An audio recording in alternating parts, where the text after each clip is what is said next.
Barbie ou Oppenheimer? É a polêmica do momento, né, gente? Puxa uma cadeira e vem ver o que eu achei do filme do pai da bomba atômica, sem spoiler.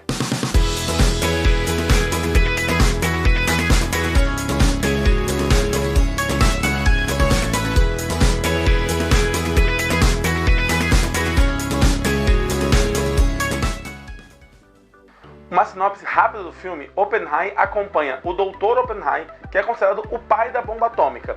A gente acompanha todo esse momento histórico pela visão do Dr. Oppenheimer e pela visão do Lewis Strauss, que era um político da época. E a gente vai acompanhar desde a criação da bomba, a concepção, até as consequências dela. Tendo dito isso, gente, vamos falar um pouco sobre a narrativa e o recorte que o diretor resolveu acompanhar nesse filme. A gente, como de praxe nos filmes do Christopher Nolan, acompanha uma narrativa que é não linear. Ela acontece em vários pontos do tempo.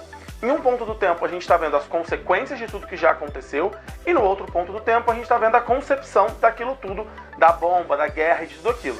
Então é bem legal a gente ter esses dois pontos na linha do tempo, porque como é um evento histórico, não fazia sentido o diretor ficar fazendo suspense sobre as consequências daquilo. É conhecido, foi a bomba atômica, estourou em Hiroshima e Nagasaki, todo mundo sabe disso. Não seria legal ele ficar ali fazendo suspense, será que vai, será que não vai?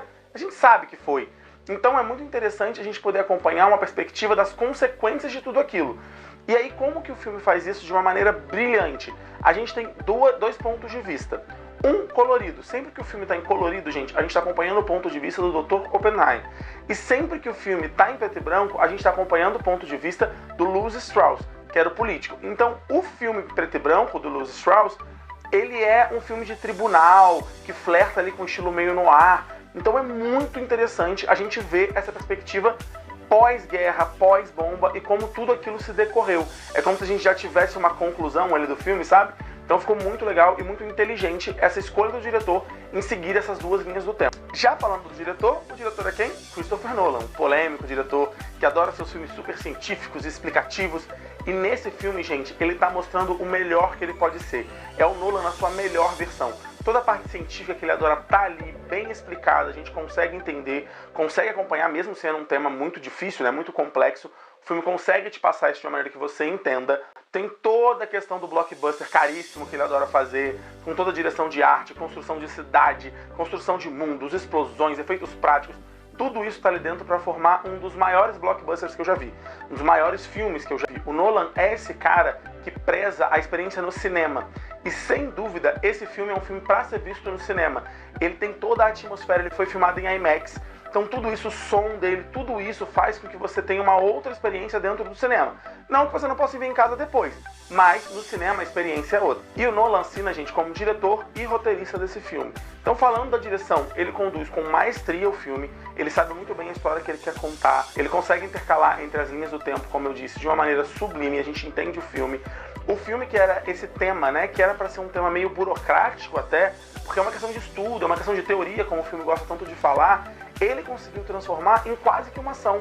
Uma ação, um suspense, tem tudo isso ali dentro, você fica vibrado na tela o tempo todo, e isso é sem dúvida mérito da direção dele. Agora, falando de roteiro, gente, ele escreveu um roteiro muito complexo, como ele gosta de sempre fazer parecer, né, com muitas teorias e muitas coisas científicas, porém, dá pra entender. O roteiro te conduz muito bem por toda a trama, por todas as etapas, né, da criação da bomba atômica, com até questões visuais pra gente entender como é a bomba atômica. Então isso foi um mérito muito grande dele como roteirista. Além de diálogos super interessantes e uma condução narrativa que te prende, por mais que o filme tenha 3 horas de duração. E falando sobre as 3 horas de duração, né, gente? Sim, o filme é longo. E não, o filme não é chato por isso.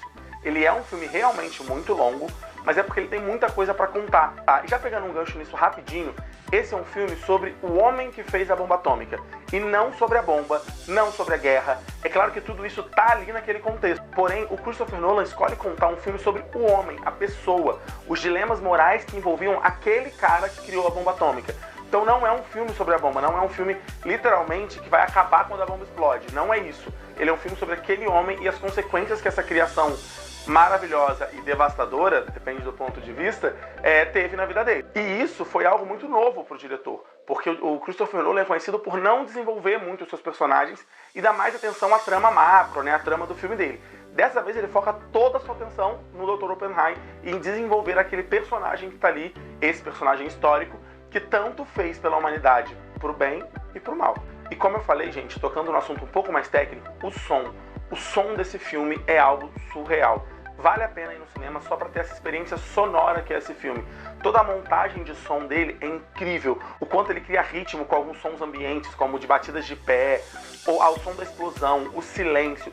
Tudo em relação a som é muito bem feito, gente. Então eu acho que, sem dúvida, a gente vai ver esse filme ganhar o Oscar de som no Oscar do ano que vem. Além do som, outra coisa que se destaca muito é a fotografia. A fotografia tá linda demais. A fotografia sabe muito bem enaltecer o Oppenheimer quando ela quer, ou diminuir quando ela quer mostrar ele pequeno e frágil dentro da sua própria humanidade, ou sofrendo com a sua genialidade. Isso é muito legal. Quando ela precisa mostrar o plano macro, mostrando tudo, mostrando aquele ambiente em guerra, tudo isso é muito bem feito. E, é claro, a cereja do bolo é eles dividirem em preto e branco uma parte e colorido a outra, criando assim duas narrativas, dois filmes dentro do mesmo filme que a gente consegue diferenciar. E como eu disse, quando vai para o preto e branco, eles criam um clima quase que noir. Então é muito gostoso de você ver essa transição de gêneros, sabe? Ao mesmo tempo que é biográfico e dramático, ele é de ação, ele também tem um certo suspense em alguns momentos, ele tem esse clima noir, ele é um filme de tribunal. Tudo isso é muito enaltecido por essa fotografia extremamente dinâmica e bem feita. E agora, o que eu não poderia deixar de falar, é óbvio, é das atuações. Esse filme, gente, tem um elenco estrelar, assim, com nomes como Matt Damon, Rami Malek. Então não vai dar pra falar de todo mundo, porque senão esse vídeo não teria fim. Mas eu vou focar nos nossos dois principais. O Cillian Murphy, que dá vida ao Oppenheimer, e o Robert Downey Jr., que dá vida ao Louis Strauss, né? O nosso Homem de Ferro dando vida a Louis Strauss. Esses dois são os nossos pontos de vista dentro da trama. Então eu vou falar sobre a atuação especificamente deles. Mas todo o resto do elenco, gente, tá incrível. São nomes muito grandes que aparecem assim, meio passando o filme. Você fala, caraca, é o menino de The Boys. Caraca, é o fulano. Caraca, é o Cillian.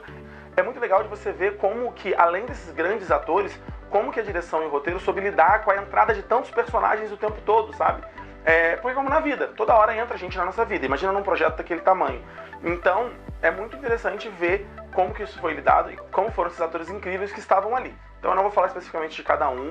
As duas esposas do Oppenheimer, vividas pela Emily Blunt e pela Florence Pugh, acho que é assim que fala, estão incríveis. Elas dão vida a essas mulheres que sofreram muito por estarem do lado desse cara, que era um gênio, mas com toda a genialidade vem todos os problemas que vem com isso. Então é lindo ver como é que elas atuaram, a delicadeza, principalmente a Florence, com todos os dilemas que ela vive, a interpretação dela foi muito legal. E obviamente da Emily também foi maravilhosa. Então essas duas são um destaque muito legal. Agora, falando sobre ele, Robert Downey Jr., ele é, sem dúvida, uma cereja do bolo, assim. A parte de tribunal é toda focada nele. E como não tem tanta ação, nem tanto mistério, ele carrega nas costas toda aquela parte em preto e branco, com uma atuação que é, ao mesmo tempo que ele tem um corpo um pouco frágil, ele passa uma fragilidade, mas ele tem um olhar muito forte, ele tem uma presença meio amedrontadora, dá um certo medo dele, uma certa imponência, como se ele fosse de alguma forma mal, mas o físico dele não passa isso, sabe? Então ficou muito bem feito a persona que ele criou, o jeito que ele viveu aquele personagem histórico, tão dúbio, com tantas questões morais, e ele deu vida a esse cara que a gente ama odiar, porque ele faz tão bem feito que a gente ama odiar aquele personagem. Mas, sem dúvida nenhuma, ele carregou nas costas aquele núcleo em preto e branco, porque era só uma parte de tribunal, mas com a atuação dele se tornou algo sublime. E Cillian Murphy, nosso querido Pink Blinder, ele fez uma atuação majestosa, assim. A câmera sabe que ele tá fazendo uma atuação tão incrível que foca no rosto dele, assim, sabe, de vez em quando. E isso é muito legal. É muito incrível você ver um ator se doando tanto para um papel quanto ele se doou, sabe? Em cada trejeito, em cada olhar, em cada mão, postura, fala, em tudo ele criou o Oppenheimer ali nele e não saiu, e continuou. Então você consegue acompanhar toda a questão moral que aquele personagem viveu naquela época, porque ao mesmo tempo que ele sabia que ele estava criando algo devastador, mas ele queria criar primeiro do que os outros, né? Se é para alguém ter algo devastador, que sejamos nós, não eles. Então todas as questões morais que envolviam, o Cillian Murphy conseguiu passar às vezes só com um olhar. Enquanto os outros estão falando, a câmera fecha nele, você consegue sentir toda a dúvida, toda a pressão, tudo que aquele personagem viveu naquela época. Então eu acredito que a gente vai ver ele na premiação do Oscar, não sei se ganha, mas que ele vai estar indicado, eu acho que é sem dúvida. O Cillian Murphy, que era um ator que até hoje, tirando a série Peaky Blinders, não tinha tido um grande papel de destaque, né? Não tinha sido protagonista de fato de um blockbuster, aproveitou muito bem essa chance de ser protagonista de um filme imenso, como é um filme do Nolan, e deu um show em tela. Outra coisa que eu achei muito legal de ver em tela, gente, foram os personagens históricos que eram contemporâneos do Oppenheim. Eu achei muito legal ver essa galera ali, personagens tão grandiosos para nossa história, que estavam ali vivendo a vida deles, né, fazendo parte de tudo aquilo. Então foi muito interessante ver isso em tela, foi um ponto que me deu um sorrisinho. Falei, olha o fulano, olha o ciclano, bem legal de ver em tela aquilo. Enfim, gente, Oppenheim é uma cinebiografia dramática que flerta ali com ação, com mistério, com noir. É um grande blockbuster de uma produção imensa que vai saltar aos olhos tudo que está ali na tela na sua frente. Então vale muito a pena ir conferir no cinema. Ele é longo? É sim. Ele é chato? De jeito nenhum. Em nenhum momento ele se torna cansativo. Você quer ficar ali, você quer saber mais sobre aquelas pessoas, quer saber mais sobre aquele momento histórico, você sai do cinema debatendo questões morais, querendo pesquisar o que é real, o que não é real. Então vale muito a pena você conferir esse filme, você ir ver, e se puder ver no cinema, veja, porque a experiência audiovisual dentro do cinema desse filme é sem dúvida diferenciada. E é isso, gente, isso foi o que eu achei de Oppenheim. Me conta aí nos comentários o que você achou, se você gostou do filme, se você não gostou, se você achou longo, se você prefere Barbie. Fala tudo o que você quiser aí embaixo nos comentários pra gente conversar, beleza? Muito obrigado por ter visto o vídeo até aqui e até o próximo. Valeu!